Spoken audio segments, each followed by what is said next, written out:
Thank you for coming. I'd like to remind you, this is a discussion, so not a presentation. So I won't expect to just present material, but rather to have a conversation with you. I wonder if we might wait just another minute to make sure other people have a chance to log in, even due to differences in clocks.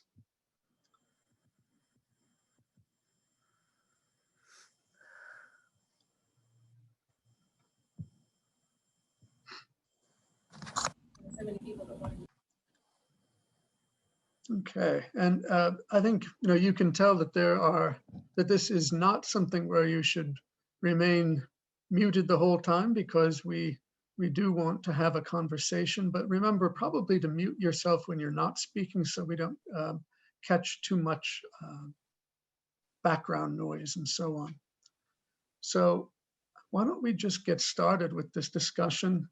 And I will just say, by the way, I'm not an expert in this field, but I'm editing a Charleston briefing about preprints. So I've become interested in it and have gained some knowledge thereby. I think let's just start with the simple thing: what is a preprint? And we have a good definition from Jessica Polka. Preprints are versions of manuscripts that are posted online by the author prior to acceptance at a journal. And I wonder who would like to be the first person who has a comment about the nature of preprints and what you yourself find to be a compelling interest in this. Yeah, I guess I can kick us off. Hey, everybody, Please. my name is Hillary Fox. I'm calling in from NC State University, also very much a novice to preprints. But the interest that I see in a lot of them, especially with working with researchers and students on publications, is that they like to use it as a form of gray literature, because it's getting results that are more timely and possibly a little more applicable to real world situations, rather than waiting 2 years for the actual article to come out. So that's the big appeal for it. But then kind of on the other side, they're like, well, this information, in some cases, it hasn't been fully vetted. How do we know where it's at in the preprint process? So I think there's also, in addition to this excitement of getting timely information, the worry is kind of like, how do we know if we are responsibly fact checking this information on our own? And how do we get to that point to where we feel like we can confidently trust what we're reading in these preprints? Yeah, absolutely. And I think one of the things, thank you for that. I think one of the most important matters to consider with preprints is that, first of all, they are by definition not peer reviewed. They are openly available and not peer reviewed.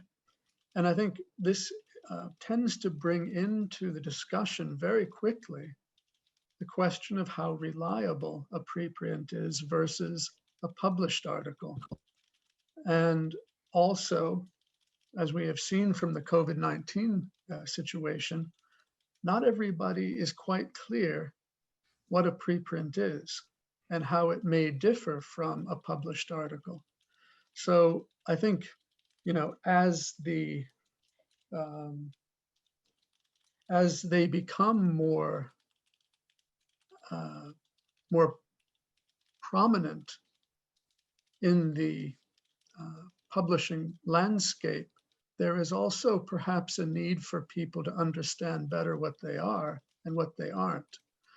And I think COVID-19 had a pretty important place with that, because I don't think most people probably even knew to question what a preprint before COVID-19, but the question of agendas and the reproducibility or even applicability of the research has become important.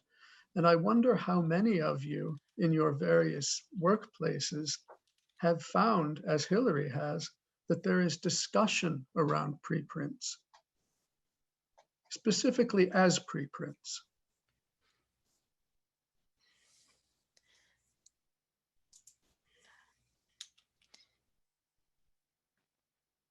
Hi, I can chip in. I think it's Chris Popovich from the University of Guelph. I'm in Canada, so that's going to have a different legal context. So we are currently at the very beginning stages. I'm co-chairing a project to take basically the entire research output of the University of Guelph for the last, I think we're going to start with the last 5 years or last 10 years. We haven't really decided. And get preprint versions of that into our repository. So that's the goal. It's not currently very well, the self-archiving is just not happening. And there's a funding requirement from the major federal funders in Canada to make any publications open access within a year of any research that's paid for must be made open access. The publication that flows from that must be made open access within 1 year. We are pretty compliant compared to the rest of the country, but we're only at about 30%. So we are not meeting our obligation. Nobody is, so there's no real pressure today, but that may come. So we really want to two things. We want to, first of all, get that knowledge out there. We're researching like crazy and we want people to see it. We want to promote our researchers. We want to promote our research. And we also simply want to get it into the hands of anybody who wants to read it. And not just people who can afford it or in fields where it's all right to wait 2 or 3 years, as it sometimes is in social sciences or humanities. Sometimes medical research, environmental research, that stuff needs to be accelerated. So I mean, that's the moral case for it. Are you actually making clear to people that these are preprints? Oh yeah, for sure. It'll be clear that it'll be clear item by item, right? So if you go into the repository, this particular collection that we're going to create, it'll be clear, and this is me sort of figuring this out as I go here in this phone call, but we'll have to let people know for sure. But I think we probably won't have it all be preprint. We will probably have some of this stuff is been paid. We've paid APCs for open access, so it doesn't make sense to provide the preprint version when the OA version, we can link to the OA version. And I've spent the last couple of years helping authors on campus negotiate the open access provision requirements for their funding. So we want to make sure we're keeping all of the pre-vetted stuff and the unvetted stuff, if you will, the unpeer-reviewed stuff, unformatted, unedited. We want that too. Yeah. So we want to push the envelope. We want to meet our obligations. And frankly, we want to see where we're at. If we get all of that stuff in there and we get it all figured out just for us, yeah, we might not need to rely so heavily on the big 5 academic publishers. Tools like Unsub will help us figure all of that out. So I could drone on for days and days. That's what I do. So I will shut up and let others come. That's good. No, I think you raise a couple of questions that are actually quite important. One of which is the relation to the published version. And the other is how people who are searching on the internet or through social media and discovering preprints are able, first of all, to understand whether or not it has ever been published. And second, if it has been published, what is the relationship to the preprint? What has changed? Has there been a significant change since peer review? And I think one of the questions that comes up very quickly when we start talking about replacing the big 5 publishers with preprints is the question about the reliability of published research, and also the question of what relation exists between published research and the preprint. If the preprint, for instance, has been posted in a preprint archive, and then it's taken and put into a repository, and maybe even put into more than one repository, and then published, there's actually a danger that the true, that the peer-reviewed version will simply be lost in this process, and that there will be more likely people that will discover the preprint than the published version. So there are reasons for us to view as different the research that is placed in a preprint server and the research that is published. I think it's important when you think about preprinting that it's actually pretty much an author-driven process. It's really not been driven by publishers or funders or anyone, because for them, particularly for publishers, it just didn't seem like a good idea. It seemed like premature publication of research that has not been verified. So I wonder how many of you have found yourselves thinking about this question. What is the difference between a preprint and a published version? And how do you deal with that when you are talking to authors or to users in a library, for instance? Hi, can you hear me? Yes, thank you. Yeah, I think there's a very large role for NYSO standards in this whole space. And I wrote an article back in January that suggested a number of possible standards that could be adopted. But I think you are pointing to a very serious issue about how to distinguish the preprint or identify it as such. But it seems to me like, I think this was a proposal that someone made, is to create standards to identify just that. In other words, what is the peer review status of any document? Mm-hmm. And I think they proposed a system by which to identify, you know, any document in terms of its status in that respect. But to me, that just can be handled with, you know, appropriate identification labels. Mm-hmm. And that's, you know, again, where standards come in. The other big issue, I'm kind of a preprint advocate, except I have a lot of reservations about the medical space. Yeah. And to some extent, that has been handled because of, that has become a very prominent issue, as you know, in the COVID environment. But I think that's something that can be handled in a similar way to some extent. And it's happening already. For example, archive.org, which people usually associate with physics and quantitative areas. If you go right to their website, they have a disclosure about this, you know, that this is, you know, they warn people, you know, that this is, I forget the language, but that it's not peer reviewed. So, Right.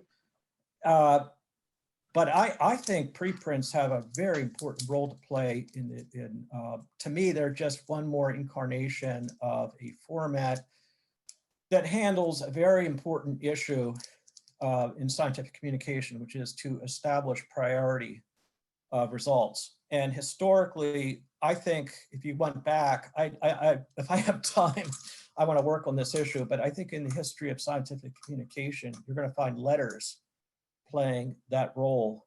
And I think that has been claimed in the past.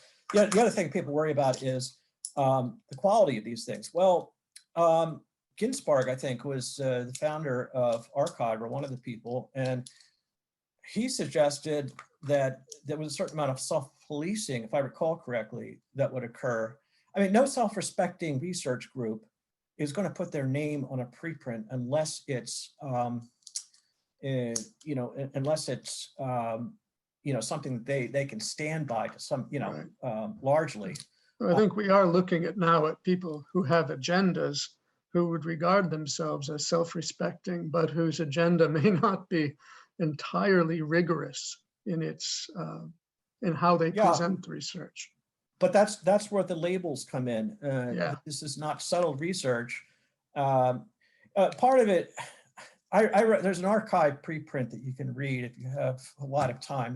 It's too long and it's very elaborate. But, it has to do with this whole issue about the role of preprints in the whole system of publishing. And one of the things that I'm very concerned about is the glut of peer-reviewed literature. And I think we could contract the journal space significantly and reserve peer review with all the time it takes to articles that focus on another aspect, longstanding need in scientific communication, which is synthesis of search results. And it seems to me like quality review articles could, at least in part, do review of preprints.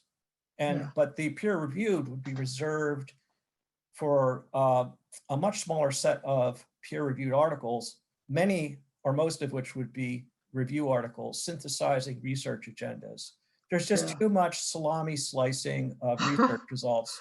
You know, and look, the same issues come up with the blogosphere, with web pages. Everyone has to be critical about what they read.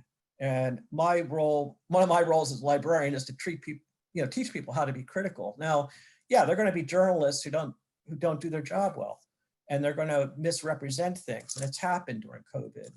You're going to have people in the public who are doing that, but isn't the same set of dangers also out there with respect to anything that anyone publishes on the web? So it's, you know, I'm all for big, you know, very prominent in big font, you know, of caveats about, you know, what you're reading, but good grief, you know, I mean, well, you know, it is they've got to true. exercise their critical capacities, you know.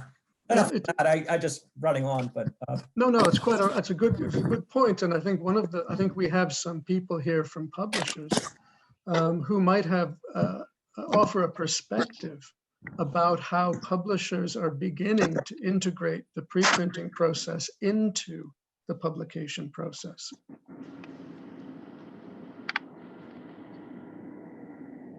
So this is Scott from Texas State, and this is not a publisher point of view, but I think a lot of our researchers are see it more than gray literature, as was previously mentioned. You know, it's called for a reason, because it may not have been peer reviewed, but it is expected to be peer reviewed. And particularly when it is our own researchers on our own campus, then we're probably going to be like Canada and not feel so horrible about putting something that's not peer reviewed in our institutional repository if it's from our own researchers, because we know those people and we know their credibility. So I think that's, and I think you're finding in some fields, maybe computer science and physics and whatnot, is many of the people know the credibility of the various places where these researchers are coming from. And many people know how very few changes are made to some of these works during peer review. And there's several studies on that. So I think it really is more than gray literature. I love the idea of saying, you know, this is the good stuff and this is the bad stuff, but I think it's beyond that. So I'll leave it at that. Yeah, okay, that's a good point. Good point. Can I ask a follow-up question to that, Scott? Please. Yeah, so I completely agree that when it's, you know, someone coming from our own institution and our own kind of research enterprise, that we can advocate for them and say, yes, I'm familiar with like the rigor of their research and I can fully support it. But I feel like when saying stuff like that, it might also put novice researchers at a disadvantage, like brand new faculty members who they don't have that reputation established yet. So I'm curious to hear anybody's thoughts on maybe that aspect of it and to hear what your recommendation is in terms of viewing preprints from those early career researchers. So I can chop in a little bit on that too. I'm inclined to agree that we could probably vet our own people, but I don't think we should do that. That's not my area of expertise. My area of expertise is information management, and as Brian says, being critical of and teaching criticality in that space. I think the most important thing we can do, and I just want to pull back and give maybe this is philosophical, but peer review is essentially crowdsourcing. It's crowdsourced vetting by a small and carefully selected group. And I think that carefully selected group often leaves out, as Hillary says, new researchers. who aren't necessarily worse or even less experienced, and in many ways they are more productive than more senior researchers. So I mean, crowdsourcing this, or I am not suggesting thumbs up and thumbs down, a simplistic system like that, and anything that that has any system that has preprints in it, like archive, should have tons of disclaimers and wayfinders, like Brian said. It should be rife with clarity about what this thing they're looking at is, where it is at in the process. Is it even in a process? Has it been in a process from the Word doc you submit to the publisher to you know, a storied peer-reviewed article that's had 5 or 10 years to mature in the scientific area or research area. So I think I have faith in the people that read this stuff, and I don't want to make decisions for them. I want to give them tools to make their own decisions. You know, I'm building this tool for academics, but I don't care who reads it. In fact, the more the better. So my personal professional goal in building this thing, this preprint, it's basically a preprint server, but just for our folks. So it's not disciplinary. It's you know, geographical, if you like.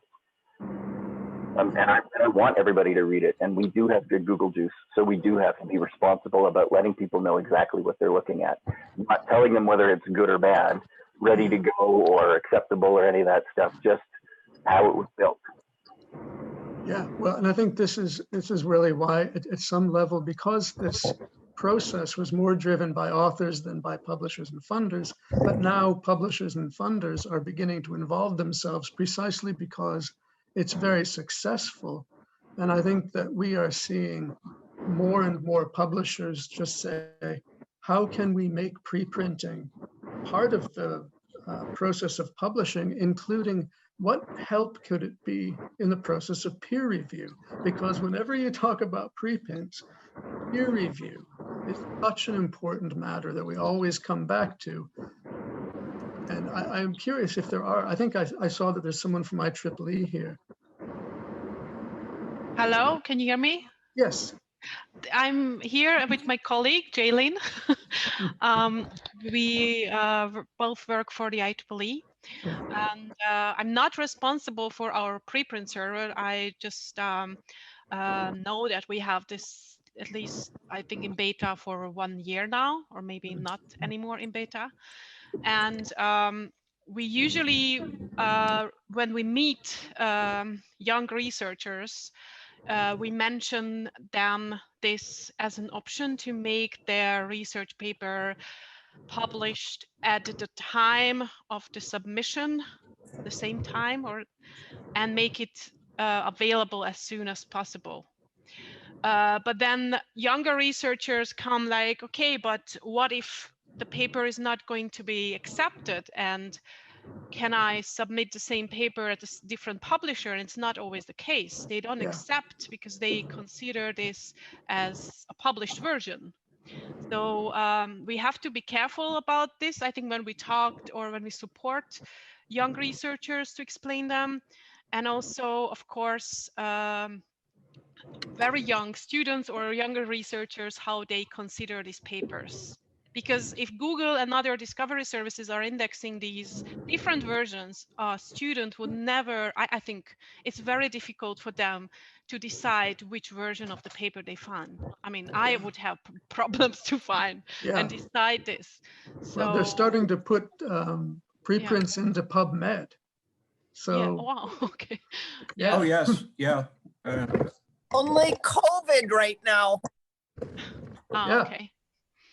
Yeah, well, and I think it's important though that you mentioned this, the fact that submitting a preprint to a publisher can result in it being rejected by them and then considered irrelevant by everyone else. So there's a bit of a trap there for authors. And I guess part of the question then would be if, for instance, I believe Jessica Polka said, I did a podcast with Jessica Polka near Puebla, I believe they said that the Chan Zuckerberg initiative provides publishing funds, but they require now that you submit a preprint before publishing. So there may be an impact here that is not something that's expected by making this bigger. And I think that one of the questions then that, you know, peer review is so important. I wonder, I think somebody needs to mute because I think we're getting feedback. If everybody could mute. Appears to be Nancy Copons. Oh yeah, if Nancy, if you could just mute. There we are, thank you. Where was I? Peer review. It always comes back to peer review because the question of whether, and we've seen this with the COVID-19, people are distributing questionable research that's then being picked up by journalists and bloggers and Facebook posts that go crazy. And then the research is retracted when people just point out that it's ridiculous. It is unscientific. So the question of peer review becomes both paramount, but it also raises a question that I think somebody, maybe Brian, has already mentioned. What does peer review actually do? And what does it mean to say that this is peer reviewed? Does it mean it's true? And I think that's a question worth asking for some more commentary from you. I don't know. I don't want to like run on too much, but what was it Churchill said about democracy? You know, it's a bad form of government, but it's the best we have. Yeah, that's my view of peer review. It's not perfect by any means. One of the things that worries me a little about peer review is it can encourage a kind of incestuous, you know, reinforcement of the way things have always been done. Now, you might get someone who is a brilliant outlier who has a totally new perspective on a field. Now, that kind of work could potentially be rejected by peer review. The other point, though, about the interface between peer-reviewed journal publishers and preprints, I think we're beginning to see signs of acceptance by publishers of the importance of preprints in the whole ecosystem. And one of the indicators of that is if you go to the bioRxiv preprint server, I forget how they do it, but they're obviously interested in making it easy to submit to publishers a preprint. The other thing that I read, and it's a biology journal, I forget the name, but they actively look at preprints as a kind of recruitment tool for things that maybe they would spend all this valuable time that's spent on peer review, they could more selectively discern, you know, from this big competitive platform of, you know, all these different contributions, what really is worth further scrutiny. So now all that being said, you know, I sound like I'm championing preprints indiscriminately. I am not, because you know, I was at Charleston and I heard, who was it? I believe it was Kent Anderson. Kent Anderson, yeah. Yeah, is it Kent? Yeah, he faced off with the head of the NLM and the library. And I said, I walked up to her afterwards. I said, you know, a lot of you could, you know, what he's criticizing, you could probably handle with boilerplate, you know, about warning people. That being said, I'm still sitting on the fence on that issue. I think when preprints deal with human well-being, minimally you need what I think is already in place with medRxiv, which is 1 or 2 people looking over a preprint before it's actually put on the platform. That kind of scrutiny can be valuable. Now, SSRN in the social science space had that. They may still have it. I knew an economics professor who would just quickly vet a preprint just to make sure it's just not totally out there. Yeah, that's another possibility too. But I'm a little concerned that the legitimate concerns about preprints in the biology and especially the medical space are going to turn people to some extent against preprints in other spaces. We all know that arXiv, ARXIV, has for years and years and years accepted preprints as a mode of communication at the cutting edge of high energy physics. And, you know, it's a cultural thing, but why not? I mean, one of the physicists I know, I asked her, you know, what's your view on peer review journals? Do we still need them? Answer, no. But this is a string theorist. You know, I mean, right. some of it's Well, and I think cultural. that's Yeah, quite but go ahead. true. I'm sorry. No, it's quite all right. I think it's quite true that what you're saying is that it matters whether we're talking about physics or medicine. And a lot of the legitimate anxiety about peer-reviewed literature versus preprints is precisely that you don't want people to take an unverified or untested protocol and start treating people. So that's why we have clinical trials. That's why we have all these different ways of establishing the safety of terms. And I think it's also quite true that when you think about what peer review does, I think I saw a statement from Hilda Bastian, who's at PLOS, that the most important and demonstrable advantage of peer review is peer review by statisticians. So it's making sure that the numbers are working. It's not so much the assertions and the conclusions, it's how you got there.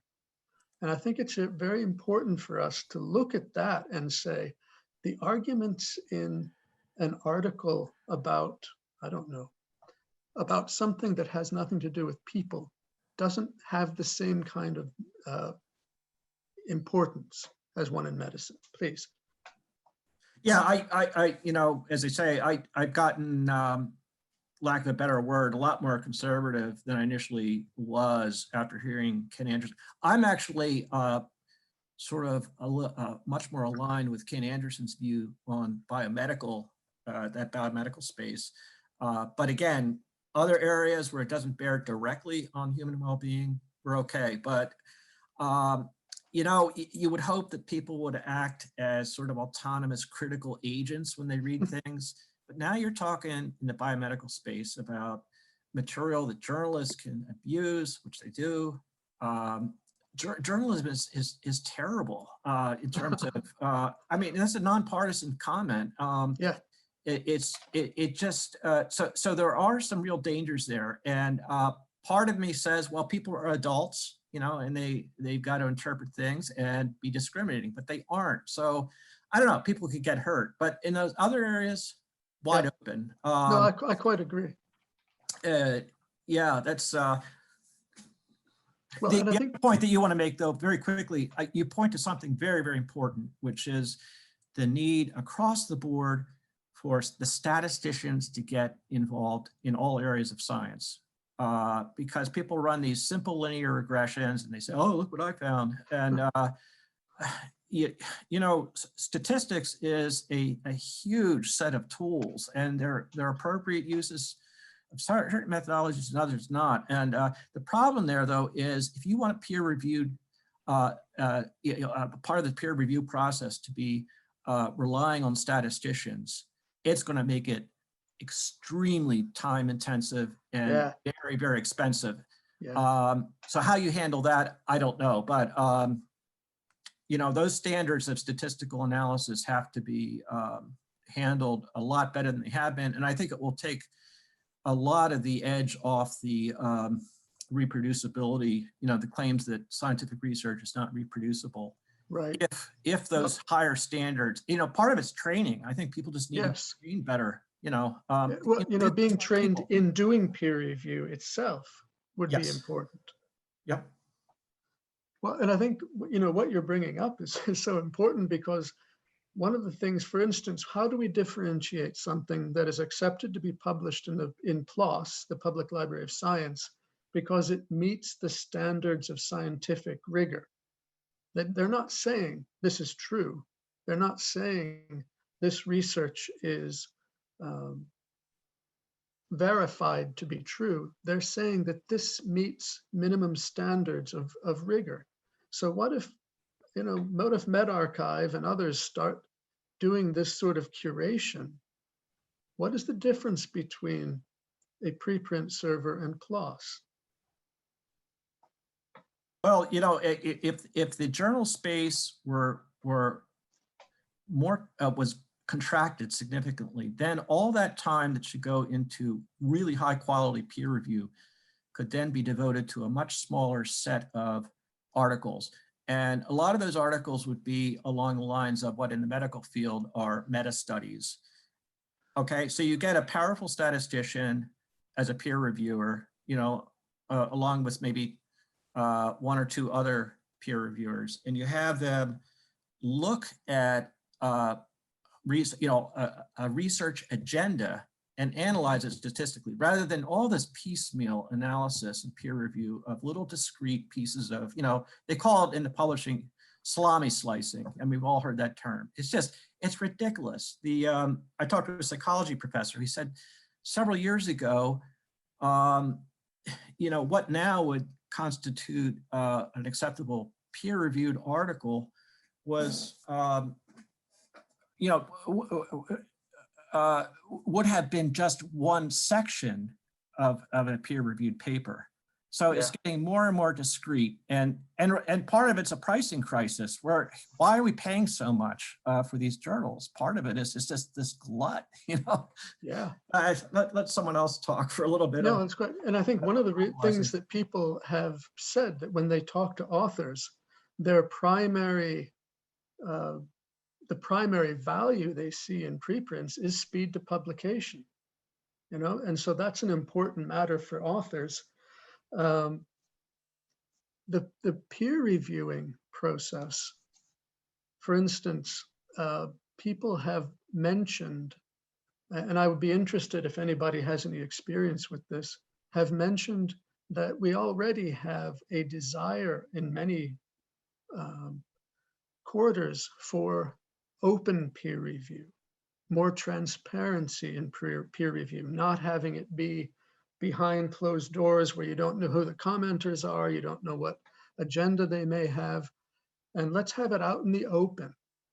But, the research I have seen says that open peer review attracts only a few commenters, if at all, and that is mostly for the most, what's the word? Not scandalous. I know there's a better word. Just research that's got lots of disputation around it. And when you have an open peer review system in which almost nobody comments on the vast majority of papers, and only a few get any comments, and those mostly because they're on something that is arousing lots of attention, what is the possibility of getting less peer review in a situation in which it's hard to get anyone to review papers at all, if that's clear. And I wonder if anybody who has had experience at a publisher, for instance, with trying open peer review and in relation perhaps to preprinting, has any comment there.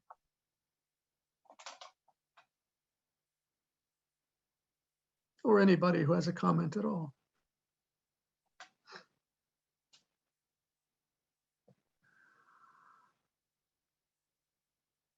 Well, I think it's an issue that is interesting in part because the drive for open peer review and preprinting are very much, they're running side by side, but they're not exactly together.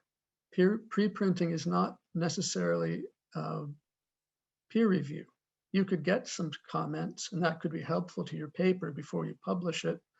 And I think Iracha said that 70% of preprints are eventually published. So sometimes people put a preprint out to make sure that people see them as the first person with that idea. What do we call it? Getting a scoop or something like that. Sometimes people publish it to get more comments. Sometimes people publish in preprints because it's required by their funder. But if 70% of them go on to be published, that is to say that after being a preprint, they are then peer reviewed. And there is discussion of having a process whereby peer review and preprinting are the same thing. I wonder, and I think Christopher, you're probably dealing with this to some extent. The question is, what is going to happen if we have less peer reviewing because we want open peer review, and fewer people actually comment there? What are we going to do to the peer review process by making that kind of demand of it?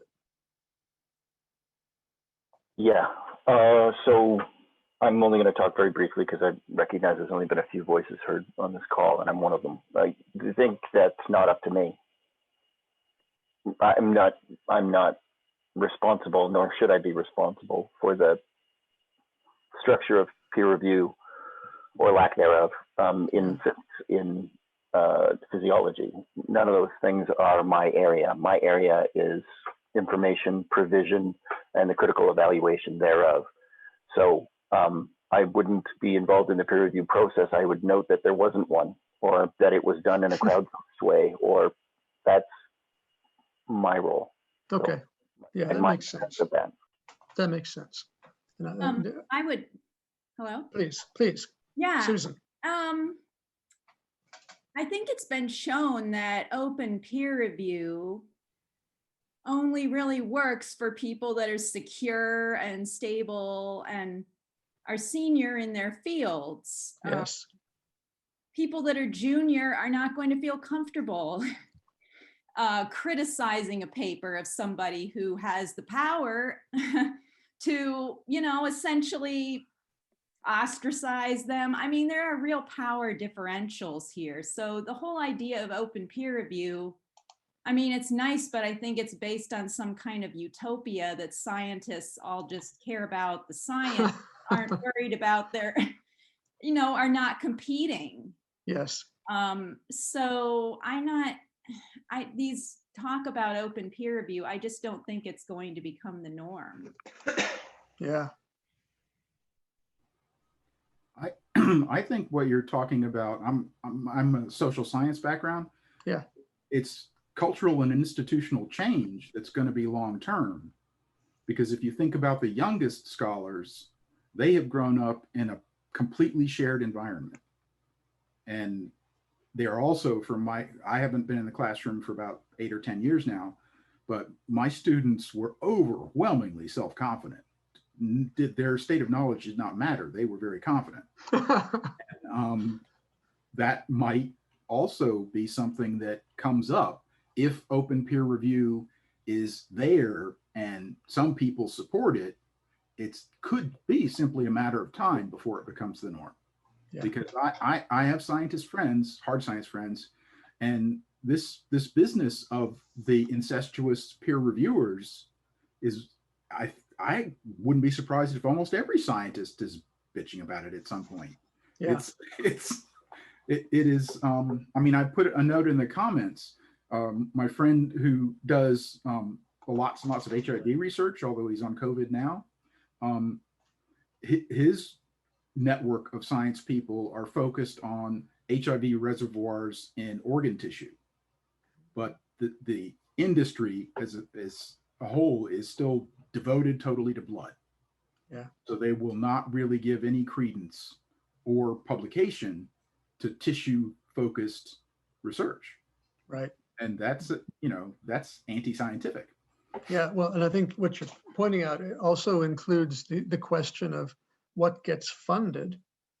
Are you able to get research funded on the tissue? Pardon my ignorance in this, but are you able to get that sort of research published? And if you get it published and the open peer review is overwhelmingly hostile because it's not not working for the establishment. He's moved to the private sector to help. I'll wager. Jack, but I'm going to go off to the keynote. Thank you, everyone, for your time. It's been really interesting, really helpful too. Thanks very much. Bye. I think we are getting close to the end here. So please, if anybody has any final comments, it's been good conversation. Does anybody have any final comments? This conversation isn't over. You did the Charleston Conference webinar. You did a special issue in Against the Grain. I think this conversation is not over yet. It's a running conversation, and I think there are differences and things we can learn from different specialties. And actually, I think we have a little more time. Unless I'm mistaken, this actually is an hour. Yes, it is an hour conversation. So anyone who wants to leave, please leave. But I mean, I could comment a little further. Please. Been babbling on so much, but one thing that impresses me greatly about preprints is that it provides a platform for a kind of de facto peer review. And what I'm talking about is that traditional concept of the marketplace of ideas. Mm-hmm. You know, you have all these people publishing results, and it's almost like a big barroom brawl, you know, it's just chaotic and crazy. And but out of that, you know, these are, you know, you're going to get some crackpots publishing stuff, but you're also going to get some very serious, especially these young researchers that one of the individuals was talking about, who are publishing high quality research. And I think, you know, if you have a faith in this system, it's going to kind of filter out what the quality researcher is.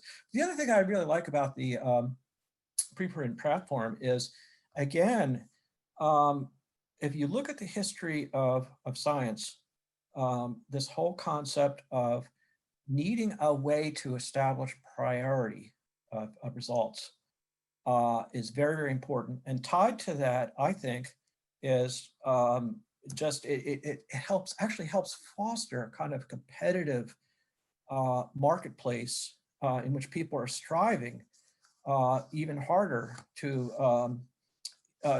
come up with very interesting results. And tied into that is this ability, again, to establish priority of you were the first person on base. Now, yeah, human ego, pride, all these things play in here, and that's unfortunate, but that's human nature. And might also be an advantage to get people motivated.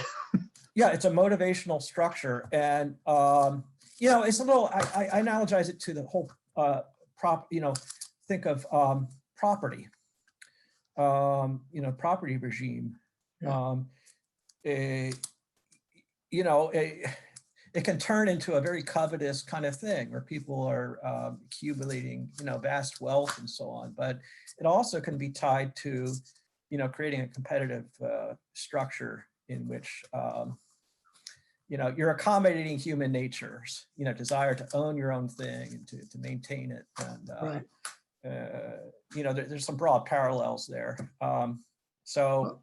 Yeah, and I think what, you know, when you bring up questions like, you know, human, the nature of human beings as part of the scientific endeavor, it's certainly not irrelevant. I mean, as we can see with preprinting and with peer review and so on, you always have to kind of keep your eye on people. There may be pressures that are not scientific that are driving people to want to publish. And I think one of the things that is worth bearing in mind as far as that goes is that as peer review, you know, as we were talking about how some forms of publishing and some forms and preprinting are actually starting to intermingle. Quick publication, I forget, is it F1000 that publishes in 2 months or something? They're getting closer.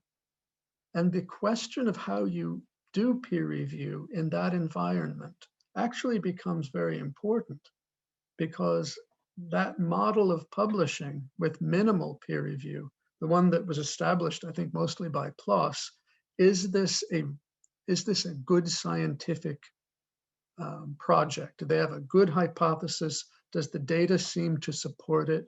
Have they been rigorous in how they go about their work? Yes, well, then we're going to publish it. That's a lot different than an Elsevier journal with a high impact factor that rejects 90% of what comes in. And one of the obvious reasons for one of the obvious differences then, if for discoverability, and this is one of Kent Anderson's primary concerns, that the journal allows you in this, in an era of information glut, to be able to say, I have seen the best of the best, and I think that's good enough, versus having to discover through tremendous amounts of research the information that's relevant to you. And so that's one of the compelling reasons for having publishing that curates more thoroughly. And it also, you know, the minimal curation of PLOS and others, you know, that's also a way of saying there's a lot of research out there that makes a smaller point that's valuable. So, you know, preprinting is sort of falling into this space between established legacy publishing and the more experimental versions that have come from the digital environment. And I wonder, you know, as Ramona said, we're not done just because this conversation has ended. It's a big conversation. But I mean, does anybody have any comments here in the last 8 or 10 minutes that would contribute to the conversation?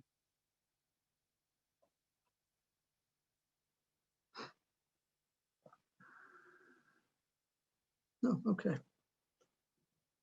And feel free just to comment on how you yourself came to this conversation. Well, I wanted to hear it because of the little thing I put in the chat early in the beginning, which is that my first exposure to the concept of preprints was when I learned that some scholarly output publishers have started not objecting to master's theses and dissertations being in public IRs. Yeah.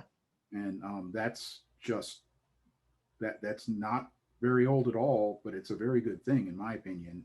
And it also puts in a sort of middle ground. It's because it's peer reviewed by a very, very incestuous set of reviewers. Pleasing your advisor. Yeah, deep in the hollow. Yeah.